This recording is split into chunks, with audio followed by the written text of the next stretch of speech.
Halo, berjumpa kembali bersama saya Pak Willy. Kali ini kita akan membahas mengenai soal UN 2018 ya. Demikian soalnya nomor 16. Sebuah balok dilepas tanpa kecepatan awal di puncak bidang miring licin di titik A. Balok kemudian meluncur hingga dasar bidang miring dan sampai di titik E.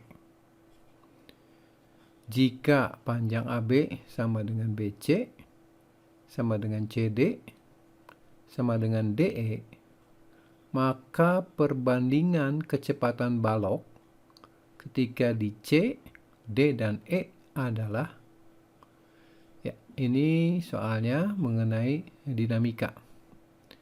Baik, untuk menjawab soal ini banyak cara yang bisa dipakai. Kali ini saya akan menggunakan pendekatan menggunakan hukum Newton ya. Jadi kalau kita perhatikan, ini di puncak di titik A kecepatannya 0. Kemudian dia turun ke bawah, makin lama makin cepat ya. Jarak AB, BC, CD dengan DE sama itu S. Ini bergerak karena pengaruh gaya gravitasi bumi. Nah, sekarang kita lihat bagaimana analisa gayanya ya. Di sini perhatikan pada satu posisi gambarkan dulu gaya-gayanya, yaitu gaya berat yang merah ini. Kemudian ini ada gaya normal. Jadi pada benda ini hanya bekerja dua gaya, yaitu gaya berat dan gaya normal. Tetapi kalau kita melihat bendanya itu bergerak ke arah sini, ya, ke arah bawah. Sehingga kita harus menguraikan kedua gaya ini, yaitu W dan N, dalam arah gerak dan tegak lurusnya, karena ini adalah gerak dalam bidang datar. Jadi yang perlu kita uraikan adalah W. Untuk menguraikan W butuh sudut, yaitu theta. Oke, di sini theta. Theta ini adalah sudut antara garis datar dan bidang miring. Kemudian kalau saya buat garis bantu, ini garis datar.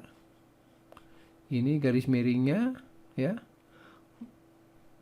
Dan theta itu tentu saja yang ini. Sehingga ini theta. Ini 90 min theta. Dan yang ini theta. Sehingga nanti kalau kita uraikan W itu jadi dua buah komponen, satu ke sini dan satu ke sini. Yang ini itu ada sama dengan yang ini, yaitu di depan sudut theta, dan yang ini di sebelah sudut theta, sehingga W cos theta. Jadi W ini diuraikan W sin theta dengan W cos theta. Nah, karena kita mau menganalisa gaya yang ke arah sini, maka tentu saja W cos theta akan nilainya sama dengan N. Untuk kasus ini kita tidak tinjau karena biasanya ini pengaruh ke gaya gesek ya. Jadi yang menyebabkan benda bergerak itu adalah gaya W sin theta ini. Gaya ini tidak ada yang menahan ya. Jadi inilah gaya penggeraknya. Sehingga kalau kita gunakan hukum Newton ya, sigma F sama dengan M kali A, A-nya ke bawah, gayanya ya gaya yang ke bawah yang menggerakkan benda ini. Jadi dalam hal ini gayanya adalah W sin theta. Jadi kita substitusikan sigma F-nya dengan W sin theta sama dengan M kali A. W itu adalah M kali G kali sin theta. Dan di sini kiri kanan ada M, kita bagi dengan M. Sehingga didapatkan G sin theta sama dengan A atau A sama dengan G sin theta. Oke, perhatikan ini. G itu konstan ya. Sin theta juga konstan karena ini kemiringannya tetap. Artinya selama benda bergerak dia akan mendapat percepatan yang tetap atau konstan. Jadi makin lama makin cepat, sehingga jawabannya pasti dalam urutan yang makin besar. Nah, bagaimana menentukan kecepatannya? Kita gunakan pendekatan GLBB saja ya. Jadi V kuadrat sama dengan V0 kuadrat plus minus 2AS. Di sini kecepatan awalnya 0. A-nya kita isi dengan G sin theta. S-nya adalah jarak dari sini ke sini. Sehingga kalau kita sederhanakan, V-nya adalah akar 2 GS sin theta. Nah, di sini kelihatan bahwa 2G dan nilai sin theta itu adalah konstan. Sehingga kecepatan itu akan dipengaruhi oleh S-nya. Atau dengan kata lain, V itu berbanding lurus dengan akar dari S.